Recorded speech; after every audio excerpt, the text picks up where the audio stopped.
요한계시록 1장 17절에서 20절까지 말씀 공독하겠습니다. 내가 볼 때 그의 발 앞에 엎드러져 죽은 자 같이 되매 그가 오른손을 내게 얹고 이르시되 두려워하지 말라. 나는 처음이요 마지막이니 곧 살아있는 자라. 내가 전에 죽었었노라.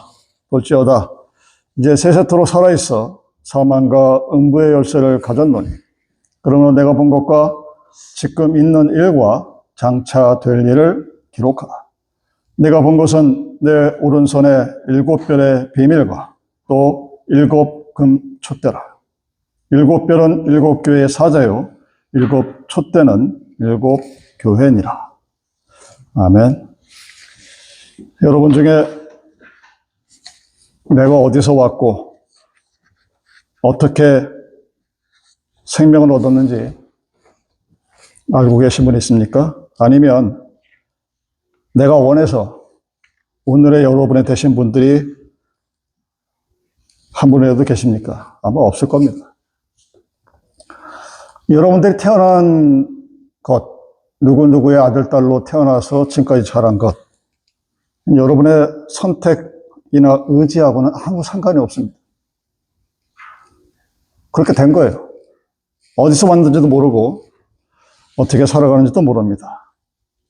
사람들은 사춘기 때 피버티 하는 그 기간에 조금 이런 거 생각하다가 그냥 잊어버리고 그냥 살아갑니다. 그리고 거의 99.99%의 사람들이 이렇게 사는 게 내가 사는 세상이 이 우주의 전부인 것처럼 그렇게 살아갑니다.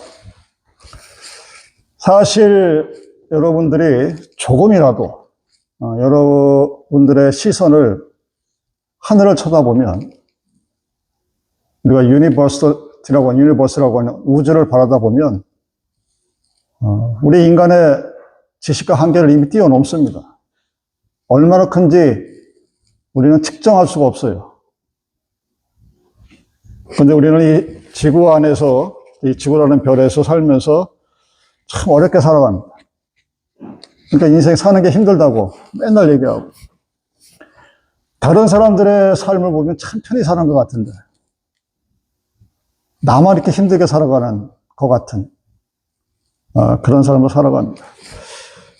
여러분들은 주일에 무슨 생각으로 오시는지를 다시 한번 하나님 앞에 물어보시기 바랍니다. 내가 왜 주일날 교회를 나왔을까? 그 답을 여러분이 찾을 수 있는 시간이 되기를 바랍니다. 여러분, 사람은 혼자 살 수가 없습니다. 그래서 한자에서 사람인으로 표시되는 것은 짝대기 2개가 합쳐진 것이 사람인자예요. 즉 사람과 사람이 함께 살아야 그게 사람이라는 겁니다. 절대로 혼자 살 수 없습니다. 근데 사람들은 혼자 사는 걸 좋아해요. 자기 혼자 있으면 아무런 근심 걱정 없을 것처럼 생각을 합니다. 그래서 사이로부터 도망을 갑니다. 근데 그렇게 해서 살 수도 없어요. 왜냐하면 사람은 혼자 살 수 없는 존재이기 때문입니다. 그리고 하나님은 이 땅 위에 주님께서 죽으시고 부활하셔서 성령으로 올라가신 다음에 이 땅에 만들어 놓은 것이 바로 교회입니다. 이런 교회의 비전의 첫 번째가 거룩한 공동체라고 되어 있습니다. 그 얘기는 뭐냐면 교회는 거룩한 holy community를 이 땅에 보여줘야 될 의무가 있는 그런 집단이에요. 우리는 거룩한 공동체의 일원으로 모였습니다. 사람은 혼자 살 수 없습니다. 그래서 우리는 이 하나님이 이 교회를 통해서 우리에게 전해주고 싶은 메시지가 무엇인가를 생각하지 않을 수가 없게 됩니다. 그러기 위해서는 먼저 예수님이, 성령이, 소위 말하는 그 삼위일체 하나님이 누구신가를 먼저 알아야 합니다. 왜냐하면 우리는 그렇게 얘기합니다. 주님이 교회의 머리다. 우리는 이렇게 믿습니다. 모든 사람들이 그렇게 고백을 합니다. 삼위일체 하나님이 이 교회의 주인입니다. 목사나 장로도 당회나 재직해도 주인이 될 수가 없죠. 머리가 될 수가 없죠. 끼케야 손과 발에 불과할 따름입니다. 그렇다면 그 주님은 과연 어떤 사람인가? 오늘 본문에서 주님이 어떤 사람인지를 세 가지 모습으로 나눠서 얘기합니다. 첫 번째가 17절 말씀. 나는 처음이요 마지막이다. 알파요 오메가다. 이게 주님에 대한 정의입니다. 창조자요, 심판하시는 분. 크리에이터요, 또는 터미네이터로서의 마지막 또 함께 계신 분이 바로 우리가 믿는 하나님이라는 사실입니다. 두 번째 아이덴티티는 18절에 있는 상반절. 내가 전에 죽었었노라. 이 주님이 죽었었어요. 근데 다시 살았습니다. 믿는다는 것의 그 믿음은 바로 이 부분입니다. 예수님이 나를 위해 죽었다. 그리고 다시 살아나셨다.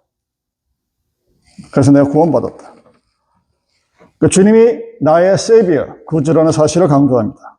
그리고 세 번째 아이덴티티가 10번째 하반절. 볼지어다 이제 세세토록 살아있어서 사망과 음부의 열쇠를 가졌노라. 그러니까 forever life라는 영생의 모든 것을 주고 계신 분이 하나님이다. 주님이시다. 이 세 가지를 근거로 우리에게 주어진 말씀이 오늘의 말씀입니다. 여러분, 미국의 산들은 험하지가 않죠. 산이 올라가는 건지 안 올라가는 건지, 근데 가다 보면 이제 해발 몇천 미터까지 올라가는데 한국의 산은 굉장히 가파릅니다. 그래서 때로는 길이 없는 곳을 갈 때가 있습니다. 그러면 여러분 절대로 자기 힘만으로 못 올라갑니다. 앞에 있는 뭔가를 잡고 가야 돼요. 근데 멀쩡히 잘생긴 것 같은데 죽은 나무나 죽은 가지를 붙잡으면 부러져요. 그리고 굴러 떨어집니다. 최소한 전치 몇 주에 타박상을 입게 돼 있어요. 근데 가늘고 약한 나무 줄기 같은 것들도 살아있으면 힘이 있습니다. 그래서 그거를 붙잡고 올라가는데 전혀 지장이 없습니다. 우리가 의지할 대상은 살아있는 하나님이라는 사실입니다. 여러분이 믿는 하나님은 죽어 계신 하나님이 아니라 살아있어서 내가 하는 말, 내가 하는 한숨, 내가 하는 탄식, 내가 하는 잘못된 모든 거 다 들여다보고 계시는 분이라는 사실입니다. 우상은 크고 멋있고 엄청나게 거대하죠. 여러분, 피라미드의 높이가 140m라고 합니다. 어마어마무시하죠. 여러분, 아파트 미국에서는 그런 거 보기 힘든데 40층, 50층 높이가 140m라고 해요. 얼마나 높은지 아십니까, 여러분? 엠파이어 스테이트 빌딩이 280m잖아요. 근데 죽어 있어요. 거대한 우상들은 화려해 보이는데 죽어 있습니다. 그것을 의지하는 사람들은 그 의지하는 것만큼이나 그들의 인생이 죽어나갑니다. 그래서 우리 이사야 40장 31절에서 여호와를 앙망하는 자에게 독수리 같은 새 힘을 주신다고 그랬습니다. 독수리는 거친 비반을 뚫고 올라가는 능력이 있어요. 그러니까 내가 믿는 하나님이 살아계신 하나님인데 내가 살아가는 모습이 죽은 자를 믿는 것 같은 모습이라면 우리는 뭔가 믿음이 잘못됐다는 사실을 알 수 있게 되어 있습니다. 그래서 오늘 이 7별의 비밀이라는, 즉 7개의 교회라는, 즉 교회가 어떤 것인가에 대해서 요한계시록이 우리에게 말해주고 있는 것입니다. 그 이유는 무엇이냐? 세세토록 살아계신 주님이 교회의 주인이요, 예전에도 그랬었고 오늘도 그랬었고 앞으로도 그랬을 것이라는 사실을 알고 교회에 예배를 참석을 하고 믿음의 행위를 하라는 것입니다. 여러분, 이 말씀이 누구에게 보여졌을까요? 2장 1절을 보면 공식적 어떤 하나의 공식이 있습니다. 에베소 교회의 사자에게 편지하기를. 그러니까 어느 교회의 사자에게 편지하기를. 그래서 우리들은 이거는 목사나 장로나 뭐 지도자에게 하시는 말인가 보다. 맞는 얘기죠. 그럼 목사나 장로나 같은 지도자만 들으라는 얘기냐? 뿐만 아니라 똑같은 이야기를 편지 말미에 이렇게 씁니다. 귀 있는 자는 성령이 교회들에게 하시는 말씀을 들을지어다. 교회라고 얘기하는, 즉 거룩한 공동체인 성도들도 역시 이 말을 들어라. 즉 지도자, 교회에 소속된 모든 자들이 하나님의 말씀을 들으라고 하는 이야기입니다. 그래서 이 믿음은, 이 말씀은 어떤 특별한 소수의 선택된 자들에게 행하는 것이 아니라 우리 모두에게 행하신 말씀이라는 사실을 전제하고 이 말씀을 들어야 합니다. 자, 이 7개의 교회에게 주신 하나님의 말씀이 무엇이었을까? 그럼 교회는 지켜야 될 두 가지 기둥이 있습니다. 두 필러가 있어요. 하나는 진리, 트루스입니다. 또 다른 하나는 the other is love, 사랑이에요. 진리와 사랑은 술의 두 바퀴와 마찬가지입니다. 하나가 없으면 하나가 돌아갈 수 없습니다. 여러분, 에베소 교회는 진리를 강조했습니다. 그만큼 사랑을 잊어버렸어요. 버가모 교회는 사랑을 강조했습니다. 근데 그 결과 진리를 잊어버렸습니다. 더 나아가 사대교회와 라오디아 개교회는 믿음을 버리고 세상으로 나갔습니다. 아주 나쁜 모습이죠. 세속하던 교회가 되었습니다. 이 두 교회는 주님이 아예 칭찬 자체를 하지 않습니다.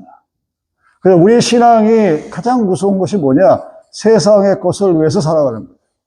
근데 사실 우리의 기도의 제목은 99%가 세상의 것을 위해서 기도합니다. 이 아이러니를, 이 불합리함을 우리는 어떻게 해야 될까? 어떻게 고칠 수 있을까? 성도는 단 한 가지입니다. 이 두 가지, 진리와 신앙, 진리와 사랑, 이 두 가지 중에 어느 하나도 버려서는 안 되는 겁니다. 한쪽으로 치우쳐서는 안 됩니다. 사랑과 진리는 같이 나아가는 거예요. 그래서 단순히 남을 돕는 봉사활동만으로 하나님의 진리가 선포되지 아니하고, 목마른 자에게 물도 주지 않고 믿어라 한다고 해서 그 말씀이 이루어지는 것이 아니고, 자녀들에게 믿어라 하고 부모가 얘기했다고 해서 그것을 책임이 다 끝나는 것이 아닙니다. 가르쳐야 되고 또 그 가르치는 만큼 사랑으로 기도해줘야 합니다. 진리와 사랑은 하나님의 말씀 안에서 신앙을 지키고 살아가는 위대한 주축이라는 사실을 이 본문이 우리에게 말해주고 있습니다. 근데 재밌는 것은 어떤 교회는 책망을 받아요. 어떤 교회는 칭찬을 받습니다. 근데 중요한 건 이 모든 교회가 다 자신은 하나님을 잘 섬긴다고 생각했다는 사실입니다. 아마 여러분들도 여러분 나름대로는 내가 이 정도면 하나님을 잘 믿는다, 하나님을 잘 섬긴다, 뭐 아마 그렇게 생각할 수도 있을 것입니다. 근데 중요한 것은 내 생각이 아니라는 얘기죠. 항상 하는 얘기지만 여러분들이 드리는 헌금, 봉사, 이것을 여러분들이 스스로 판단하는 이벨주에이션 할 수가 없어요. 그 판단은 주님이 하십니다. 주님께서 받으실 만한 합당한 예배인지 아닌지를 판단한다는 사실입니다. 누가 가장 주님의 뜻에 합당한 삶을 살았느냐가 문제이지 내가 무엇을 했다 안 했다가 문제가 아니라는 사실입니다. 이런 주님부터 칭찬을 받은 대표적인 교회가 서머나 교회와 빌라델피아 교회입니다. 이들은 다 칭찬을 받았어요. 나름대로 열심히 살았습니다. 근데 책망을 받은 사대 교회와 라오디아 교회를 보면 이들에게는 하나님이 별로 두렵지 않은 존재였습니다. 하나님을 잊어버렸고 형식에 취해서 살아갔던 그런 교회의 모습을 보여줍니다. 그러니까 우리가 얼핏 보게 되면 신앙생활 잘하면 칭찬을 받고 그렇지 않으면 하나님한테 책망을 받는가 보다. 틀린 해석은 아닙니다.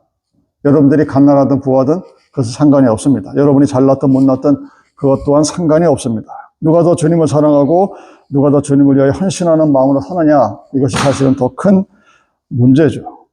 서머나 빌라델피아 교회는 가난한 교회였습니다. 이런 부자 교회가 아니었어요. 그 가난한 교회가 주님을 위해서 충성했습니다. 근데 잘 먹고 세상에 부유했던 라오디아 교회는 주님으로부터 책망을 받았습니다. 여러분, 우리들이 하나님을 생각하면서 잘못 생각하고 있는 것 중에 하나가 바로 달란트 비유입니다. 한 달란트, 2개, 5개. 그래서 한 달란트 받은 자들을 책망하죠. 하나님께서 무섭게 책망합니다. 그래서 우리들은 내가 충성 봉사하지 않으면 큰일 나겠구나. 이런 식으로 이 달란트 교회를 받아들이고 그렇게 목사들이 가르칩니다. 이런 달란트 그 시세가 금으로 따지면 제가 신학교 들어갔을 때는 40억이었어요. 그때 그 시세로, 90년대. 근데 지금의 시세로 따지면 그 한 달란트의 현재 가치가, 밸류가 70억이라고 그럽니다. 여러분 좀 이상한 생각 들지 않으십니까? 한 데나리온이 아니에요. 1달러, 2달러가 아니라 70억이면 10밀리언. 나에게 10밀리언을 주었어요. 어마무시하게 많은 거 준 겁니다. 근데 하나 가졌다고 2개 가진 자와 5개 가진 자를 비교를 합니다. 이 달란트 비유에서 그 주인인 하나님이, 주인으로 비유되어진 그 하나님이 그 한 개의 달란트를 받은 자를 책망한 것은 예수를, 다시 말해서 주인을 믿지 않았기 때문입니다. 자기에게 주어진 70억이라는 이 어마무시한 돈을, 10밀리언이라는 돈을 갖다가 그냥 숨겨버린 거예요. 감춰버린 거예요. 왜? 예수님을 믿지 못하겠으니까. 그러니까 투자를 한다거나 이거 가지고 뭘 한다거나 생각을 못 하는 거예요. 그냥 나에게, 우리 교회가 요만하니까 우리는 요만큼하고 살아야지 하는 것과 똑같은 거예요. 예수님을 믿지 못한 것이 바로 한 달란트 받은 자의 가장 큰 잘못이자 죄였습니다. 그래서 자기가 받은 그 70억이라는 10밀리언이라는 어마무시한 재산을 에세스가 땅에 파묻어 버립니다. 그리고 아무 일도 안 해요. 그리고 하나님 앞에 내가 잘했죠, 이렇게 나가는 겁니다. 제가 늘상 드렸던 말씀인데 하도 지겨워서 제가 한동안 얘기하지 않았었는데, 하나님의 교회에서 하나님의 일을 못한 딱 2가지 이유가 있습니다. 첫 번째가 사람이 없어. 2번째가 돈이 없었어요. 여러분 진짜 그럴까요? 여러분 진짜 그렇게 생각하십니까? 사람이 없어서, 돈이 없어서 하나님의 일을 못합니까? 아마 아닐 겁니다. 그 사람은, 그 2가지 핑계를 대는 사람들은 한 달란트 받은 사람들이에요. 그거만 그냥 간직하기를 원하는 그런 사람입니다. 많은 사람들이 하나님을 믿으면 복을 받는다고 그럽니다. 세상의 복을 받으면 하나님을 또 떠나요. 그럼 또 하나님이 책망을 합니다. 어렵고 힘들 때 하나님을 찾습니다. 여러분이 언제 하나님의 이름을 부릅니까? 여러분이 아마 힘들 때 부를 거예요. 여러분이 내 생각대로 되지 않을 때 아마 하나님의 이름을 부를 겁니다. 근데 어느 순간인가 모든 것이 잘 되는 것 같고 아무런 일도 없이 잘 되는 것 같으면 점점 기도하는 시간이 줄어들 겁니다. 왜? 하나님의 도움이 필요하지 않으니까. 여러분들이 주의를 성수하지 못하는 여러 가지 이유가 있습니다. 근데 제가 생각하기에는 여러분 주일은 여러분이 죽을 수 있다는 사실을 기억하게 해주는 날이에요. 지난 시간에도 말씀드렸지만 하나님이 내 생명을 허락하셨기 때문에 여러분이 잠을 자도 아침에 눈을 뜨는 겁니다. 현대인들은 잠을 못 자서 수면제를 먹고 잠을 자죠. 프로토콜을 먹고, 여러분 가끔 가다 많이 보잖아요. 마이클 잭슨이 죽은 이유가 수면제 과다 사용이라고 그러지 않습니까? 그 돈 많은 친구가 왜 잠을 못 잘까? 무슨 걱정이 그렇게 많을까? 생명을 주관하신 분은 하나님입니다. 그래서 내가 하나님 앞에 예배를 드리는 이유는 하나님이 내 생명을 지난 주간 동안 붙들어 주셨고 또 앞으로도 붙들어 주실 믿음이 있기 때문에 나오는 거예요. 그래서 나는 주일 예배를 드리면서 내가 살아있음을 하나님께 고백하고 감사합니다. 그런데 사람들은 그런 것을 잘 몰라요. 그랬을 때 주님이 때때로 책망을 하기도 합니다. 라오디게 교회에 이렇게 말씀하십니다. 내가 사랑하는 자를 책망하여 징계한다.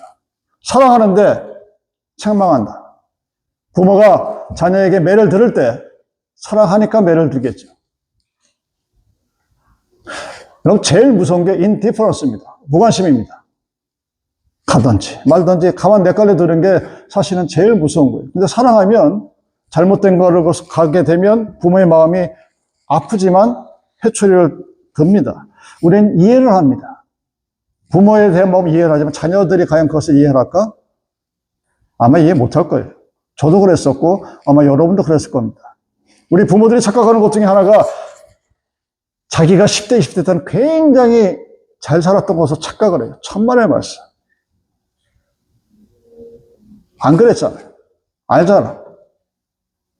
그런데 왜 우리는 그 똑같은 실수를 우리의 자녀들에게 되풀이하고 있을까? 라오디게 교회 성도들에게 이렇게 얘기합니다. 내가 사랑하는 자를 책망하여 징계한다. 여러분 십자가를 지고 골고다 언덕으로 올라가신 그 주님의 사랑을 우리가 어떻게 할 수 있을까요? 2000년 전에 벌어진 일인데 그가 나를 위해서 죽었다. 고백은 참 잘하는데 그렇게 컨페션하고 세례는 받았는데 그 십자가의 사랑을 내가 과연 알 수 있을까? 안다면 정말 대단한 거죠. 여러분이 구원의 감격이 없는 이유가 바로 거기에 있습니다. 그 구원의 감격이 있다는 사실은 누군가가 나를 위해서 죽었다는 사실인데 그게 여러분 마음으로 믿어지십니까? 입으로 고백은 했죠. 그리고 장로고시, 목사고시 볼 때 그렇다고 씁니다. 근데 그런 모든 목사, 장로들이 과연 구원의 감격과 기쁨에 취해서 살고 있느냐? 그렇다고 얘기하기가 참 힘든 게 우리들의 모습입니다. 복 있는 사람이 누구냐? 이 책망의 소리가 아프게 들려와요. 들을 줄 아는 사람이. 그래서 들을 게 있는 자가 복 있다고 하신 말씀 바로 그 얘기입니다. 어느 자녀가 내가 다 너 잘 되라고 하는 소리지 않은 그 부모의 말을 기쁨으로 감사함으로 들을 수 있는 자녀가 몇 명이나 되겠습니까? 여러분도 안 그랬잖아요. 저도 안 그랬어요. 어렸을 때. 근데 착각을 합니다. 자기는 옛날에 굉장히 믿음이 좋고 아무런 근심 걱정 없이 모든 사람들에게 걱정을 안 끼친 사람인 것처럼 착각들을 합니다. 우리 부모님이 저한테 하는 얘기를 들어봐도 안 그래요. 내가 10대 때, 20대 때, 30대 때 부모님들은 그런 나를 보고 속을 끓이십니다. 근데 그럼에도 불구하고 왜 끊임없이 말씀을 하셨을까? 사랑함으로 징계한다는 이 말씀을 우리가 어떻게 알 수 있을까? 모든 사람이 다 깨달으면 얼마나 좋겠습니까? 근데 그럴 수가 없습니다. 그렇기 때문에 성경은 말합니다. 들을 수 있는 귀가 있는 사람이 복이 있다. 들을 수 있는 귀가 있는 사람이 듣고 깨닫게 되는 것입니다. 여러분 이제 봄이죠. 올해는 유달리 날씨가 5월달 날씨치고는 굉장히 추운 날씨에 속한데 저는 여러분 집에 가서 한번 씨를 하나 심어 보십시오. 상추 씨를 심든지 상추 씨는 뭐 거의 실패할 확률이 없으니까 토마토 씨를 심든지 심으면 거의 싹이 나거든요. 제 나이가 이런데도 지금도 저는 신기해요. 그게 되게 요만한 씨 하나를 심었는데 거의 싹이 나고 토마토를 하나 심었는데 그 토마토에서 잘 자라면 수백 개의 토마토가 나와요. 이게 어떻게 이런 일이 벌어졌을까? 하나님은 우리들에게 그 씨앗의 비유를 통해서 하나님의 복이 그렇다고 얘기합니다. 그렇다면 우리에게 심겨진 그 마음의 씨앗, 말씀의 씨앗이 자라서 열매를 맺고 하나의 씨앗이 심겨졌는데 거기서 수백 개의 토마토가 나타나고 거의 2달, 3달을 먹게 만드는 그 놀라운 일들은 과연 어떻게 벌어지는 것일까? 내가 하나님을 믿었는데 그 하나님을 믿어서 내가 받았던 그 수백 개의 열매들의 씨앗은 과연 무엇이었을까? 그것이 없다? 좀 문제가 되지 않겠죠. 여러분들이 이제 마켓에 가면 요즘은 하도 올가리 그런 데가 벌써 몇십 년이 됐는데 여러분들은 어떤 과일을 찾으십니까? 아마 아름답고 잘생긴 과일을 찾을 거예요. 특히 한국 사람들처럼 과일을 갖다가 제사상에 올리는 게 습관이 된 사람들은 크고 아름답고 조그만 흠짓이 나면 못 먹을 것처럼 착각을 합니다.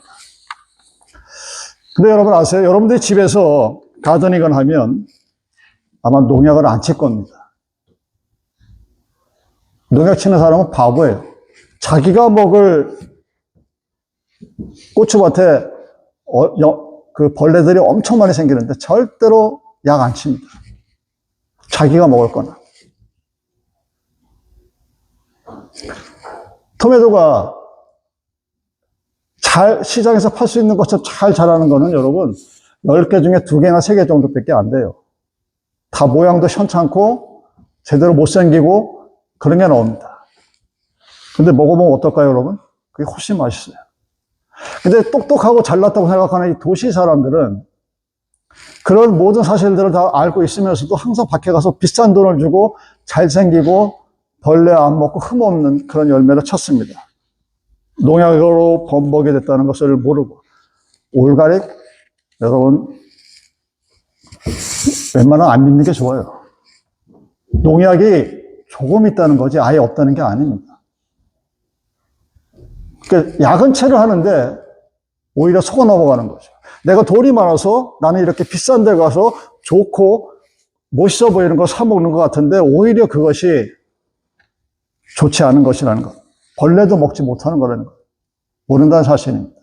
우리 그러고 살아요. 여러분, 그 크고 잘생긴 열매들은 벌레도 안 먹어요. 아니, 못 먹습니다. 왜? 농약을 쳤으니까.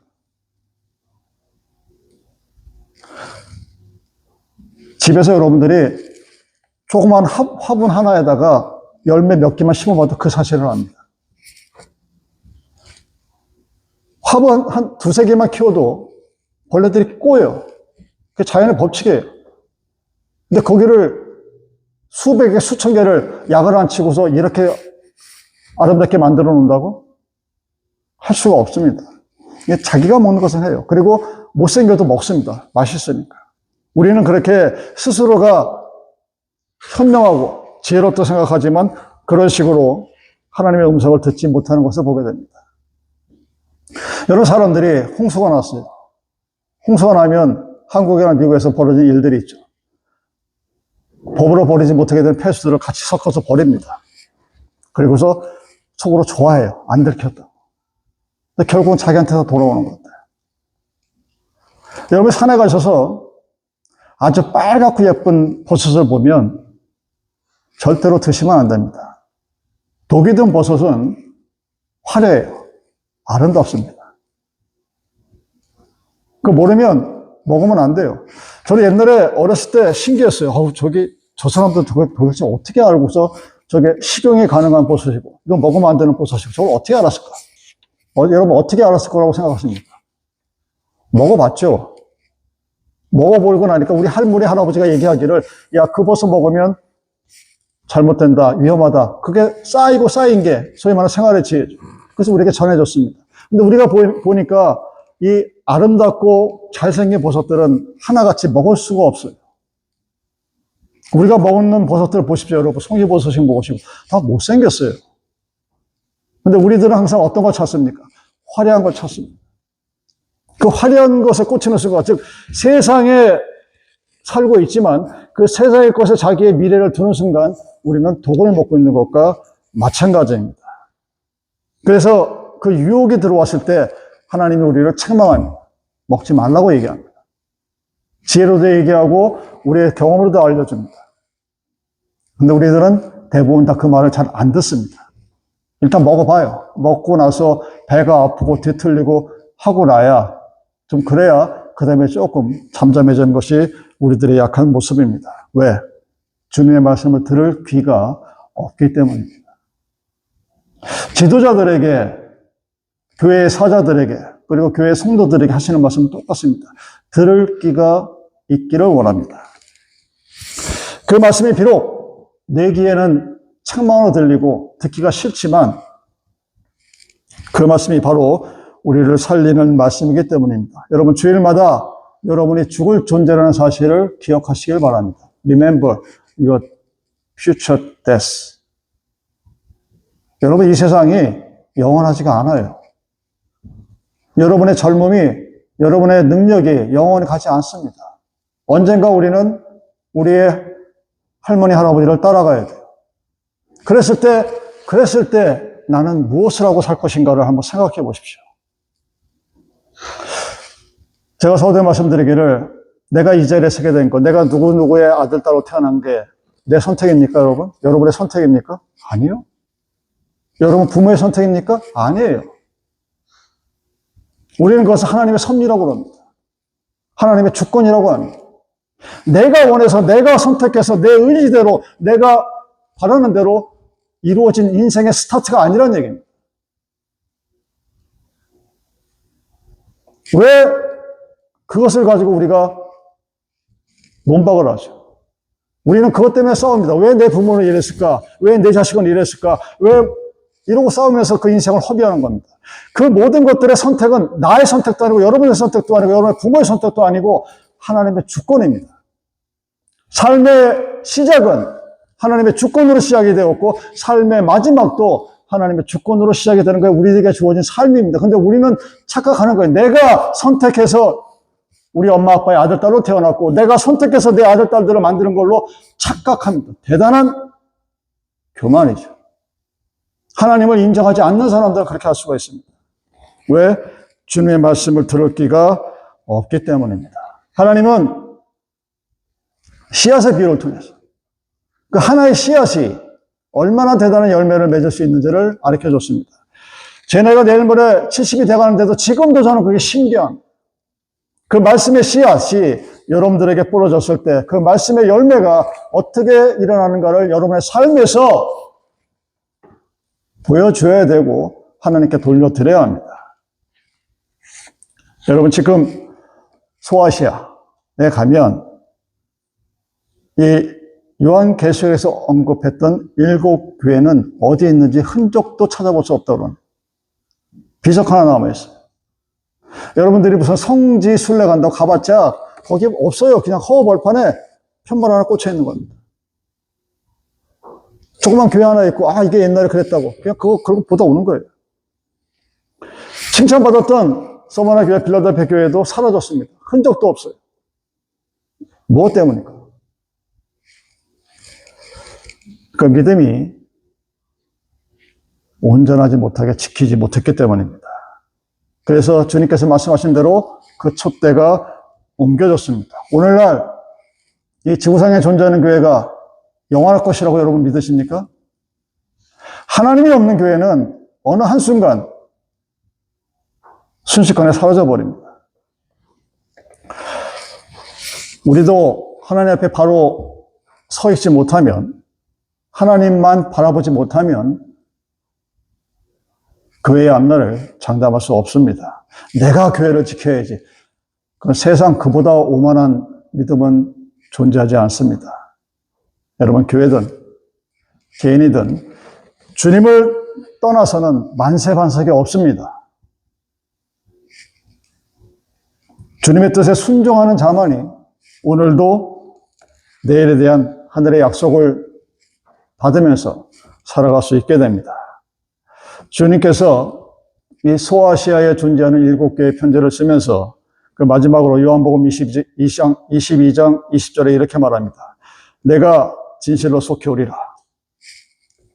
요한이 뭐라고 대답합니까? 아멘, 주 예수여 오시옵소서. 이것이 오늘날 이미 주님이 오셨고 그러나 다시 오실 그 날을 기다리는 그 긴장된 사회 속에 살아가는 우리들이 지켜야 될 믿음의 모습입니다. 아멘, 주 예수여 오시옵소서. 그랬을 때 오늘 나에게 주어진 세상의 현실적인 문제들은 사실 별로가 없어요, 사실. 여러분 지금 뭐 때문에 고민하고 뭐 때문에 기도하십니까? 무엇이 여러분들 그렇게 괴롭게 하고 힘들게 하고? 아이고, 목사님 그러지 마십시오. 제가 얼마나 살기 힘든데. 네, 맞습니다. 힘들어요. 세상이 그렇게 녹록지가 않습니다. 근데 또한 하나님을 믿는 사람들에게 세상은 그렇게 어려운 것만은 아닙니다. 아멘, 주 예수에 오시옵소서. 그 주님을 믿는, 여러분이 믿는 하나님은 살아계신 하나님. 내가 하나님 앞에 기도를 했을 때, 내가 하나님과 대화를 하고 하나님께 뜻에 순종해 살아가도록 노력했을 때 하나님이 하시는 일들을 한번 되돌아보십시오. 여러분의 과거 속에서 벌어졌던 그 하나님의 수없이 많은 역사를 많은 사람들이 잊어버리고 살아갑니다. 저희 어머니가 저한테 지난번에 갔을 때 그런 말씀 하시더라고요. 제가 7살 때 2층에 뚝 떨어져가지고 국립병원에 실려 들어갔습니다. 그 침대에 요만 조그만 발만 하얗게 핏기가 없으니까 세상이 무너져 내리는 것 같죠. 근데 어떻게 살아났어요? 근데 사는 게 문제가 아니라 수술비가 문제지. 그때 또 30만 원이면 지금 3억입니다. 계산해 보니까. 60대 말이었으니까. 저희 아버지는 제가 죽고 살고는 둘째 쳐놓고 그놈 뭐 30만 원을 마련하느라고 여기저기 뛰어다니면서 온갖 수고를 다당하고 속엔 쓸개 간다 빼놓고 그 돈을 갖고 와. 그때는 보험도 없잖아요. 돈 안 주면 수술을 안 하는 동네였습니다. 그리고 딱 병원에 왔더니 제가 장난감 충돌고서 빼야 하면서 막 온 동네를 뛰어다니더래. 저희 어머니가, 저는 기억이 없어요. 근데 뭔가 내가 막 병원에서 뛰어다녔던 기억은 나는데 총 가지고 막 그랬던 기억은 안 나는데 어쨌든 그렇게 말씀하시면서 하시는 말씀. 남 속도 모르고 저거는 지 혼자 잘 큰 것처럼, 지 혼자 잘한 것처럼. 여러분 사는 게 다 그런 겁니다. 그러고 그렇게 어렸을 때 아무것도 모르고 살았던 제가 이제 와서 나는 마치 아무런 저것도 없이 부모의 도움도 없이 나 혼자 잘 자란 것처럼 여러분의 삶의 순간순간마다 하나님이 개입하셨고 여러분의 삶의 순간순간마다 하나님께서 지금까지 인도하셨던 그 하나님의 섭리가 있었기에 온 겁니다. 여러분의 출발이 나의 선택과 나의 의지와 나의 집념과 나의 계획이 아니었던 것처럼 여러분의 삶의 마지막 그 순간순간에도 지금까지의 저처럼 하나님이 개입하셨고 앞으로도 개입하실 겁니다. 하나님을 믿는다는 것은 그 하나님을 믿는다는 거예요. 한 달란트를 받은 사람들은 그 자기에게 주어진 70억이라는 거금을 가지고 뭔가를 했어야 되는 겁니다. 그런데 땅에 파묻었습니다. 왜? 적다고 생각한 거예요. 그게 믿음이 없는 자의 모습입니다. 사랑하는 여러분, 아멘 주 예수의 옷이 없어서 이것이 예배를 드리는 자가 하나님께 드려야 될 가장 큰 기도의 제목 중에 하나입니다. 믿음으로 준비하고 기다리면서 내가 지금까지 살았던 나의 삶의 여정을 되돌아보면서 나와 함께 하셨던 그 하나님을 기억하면서 그리고 또 앞으로 함께 하실 그 하나님에 대한 믿음으로 주 예수의 어서 오시옵소서 하고 예배를 드리는 거예요. 율법도 아니고 여러분의 믿음도 아니고 여러분의 공로도 아니라는 사실입니다. 믿음으로 준비하고 기다리는 사람, 아멘 주 예수의 오시옵소서. 이 사람이 요한계시록에서 말하는 가장 복 있는 사람입니다. 사도 요한처럼 잘 준비하십시오. 현명한 다섯 처녀처럼 기름을 준비하시고 바라보면서 주님 오실 때 그 하나님을 만날 수 있는 그 천국의 복을 오늘도 누릴 수 있는 여러분이 되기를 주님의 이름으로 축원합니다. 우리 잠시 기도하시겠습니다.